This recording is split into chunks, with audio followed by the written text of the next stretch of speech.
Morning, guys! And mga kumares. Andito na naman tayo. Manggugulo na naman tayo kasi gising nga ang aking beautiful pamangkin. Siya nga pala, guys. Siya nagbablog din siya. Bago lang, katulad ko.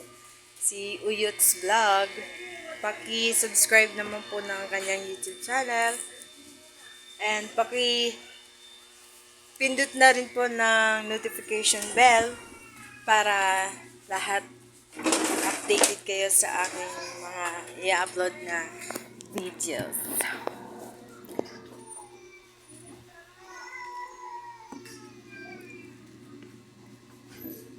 Hindi naubos ng anak ko yung hopya. Kaya uubusin ko.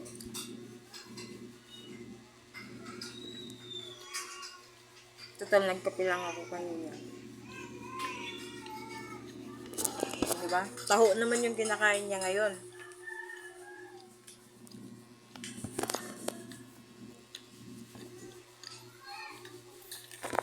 Uyot! Come here.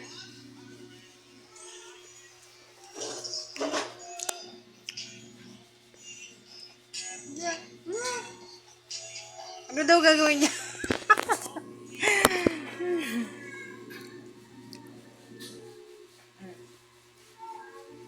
Ano sabihin mo sa bag ko?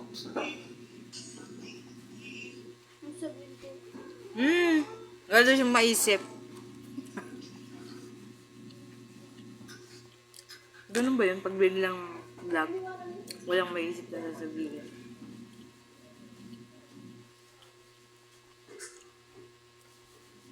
Tanggalin na natin yung hiya natin kasi nasusawa na ako.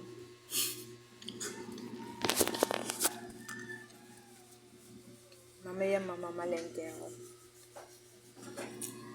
Bibili ako ng ulam. Ano kayong masarap na ulam ngayon?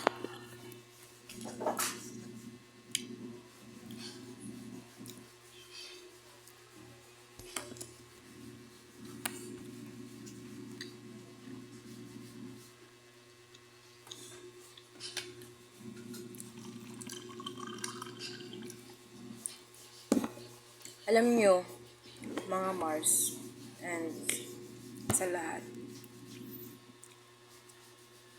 yung asawa ko, nagbablog siya dati. Share ko lang.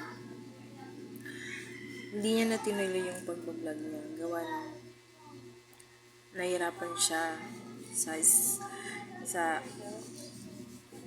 schedule ng trabaho niya. Tapos sasabihin ng vlog. Tapos nagbabike siya dati. Tapos, siyempre lahat naman, di ba? Sa una, mahirap. Pero pasaan pa tayo, magiging successful din tayo soon.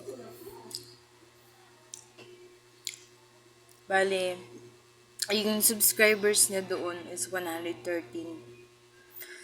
At tapos, gawa nga ng oras at saka yung cellphone niya nagahang na. Yung pa rin yung cellphone niya ngayon. Siyempre, wala pang pambili. Wala pang pampalit sa cellphone niya. Kaya, tiis-tiis lang muna doon kahit nagahang yun. Pero hindi na siya nagbo-vlog. Pero sabi ko sa kanya, ituloy niya lang yung pag-vlog niya. Kasi, nandun pa rin naman yung account niya. Hawak pa rin naman niya yung account niya. Nasa kanya kung itutuloy niya o hindi.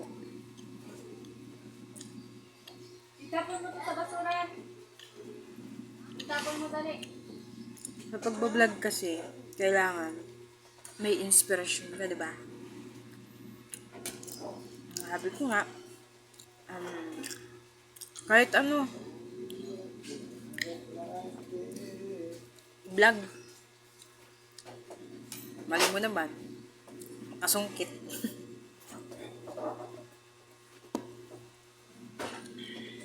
So, ayun lang. Na-share ko lang. Thank you. Sa baba, mag-comment lang kayo at paki-subscribe naman po. Thank you.